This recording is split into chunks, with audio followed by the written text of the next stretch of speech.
बिहार प्रदेश का एक जिला लगता है भागलपुर। भागलपुर जिला अंतर्गत तिलका मांझी भागलपुर यूनिवर्सिटी के फिजिक्स डिपार्टमेंट के एक प्रोफेसर फिजिक्स डिपार्टमेंट में ही अपने चेंबर में बैठे हुए थे।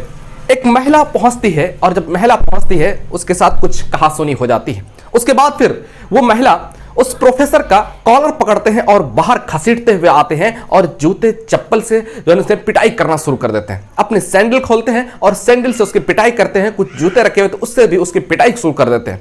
हो हल्ला शुरू हो जाता है। आसपास के जो छात्र थे डिपार्टमेंट के वो वहां से निकलते हैं और वो भी देखने लगते हैं, लेकिन किसी को हिम्मत यह नहीं होती है कि उस महिला से पूछ सके आखिर तुम इन्हें क्यों पिटाई कर रहे हैं, तुम इन्हें क्यों पिटाई कर रहे हो। किसी को पूछने की ये हिम्मत नहीं हो रही थी। प्रोफेसर और डिपार्टमेंट के प्रोफेसर वहां पे जुटते हैं, वो भी तमाशा को देखते हैं, लेकिन ये कहने की किसी की हिम्मत नहीं होती है। उसके बाद किसी ने यूनिवर्सिटी थाना विश्वविद्यालय थाना के प्रभारी को फोन करते हैं और विश्वविद्यालय थाना से वहां पर दल बल के साथ पुलिस वहां पर पहुंचते हैं। जब पुलिस वहां पर पहुंचते हैं तो महिला पुलिसकर्मी भी होती है और उस महिला को पकड़ते हैं और पूछते हैं कि आखिर आप इन प्रोफेसर साहब की पिटाई क्यों कर रहे हैं। तो वो फिर बताते हैं कि इसने मेरी जिंदगी को इसने हमारी जिंदगी को नरक बना दिया है, बद से बदतर हमारी जिंदगी कर दी है।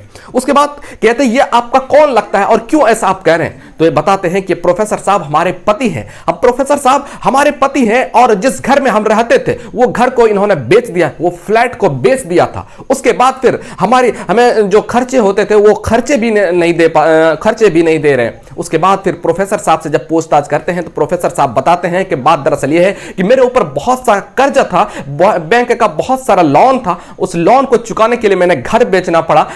लोन को चुकाने के लिए मैंने घर को बेचा है और फिर वही पैसा मैंने बैंक में जमा किया था और हमारी बहुत दिनों से जमती नहीं थी, बात बनती नहीं थी, इसलिए कोर्ट में मामला चल रहा है और कोर्ट में तलाक की अर्जी लगाई है। इसीलिए आज इन्होंने हमारे साथ इस तरह से घिनौना कृत्य किया है। विश्वविद्यालय के कुलपति से जब पूछताछ करते हैं तो कुलपति कहते हैं कि मामला चूंकि गंभीर है, संगीन है, हम जांच कराएंगे, इसके बाद फिर कुछ कह पाएंगे।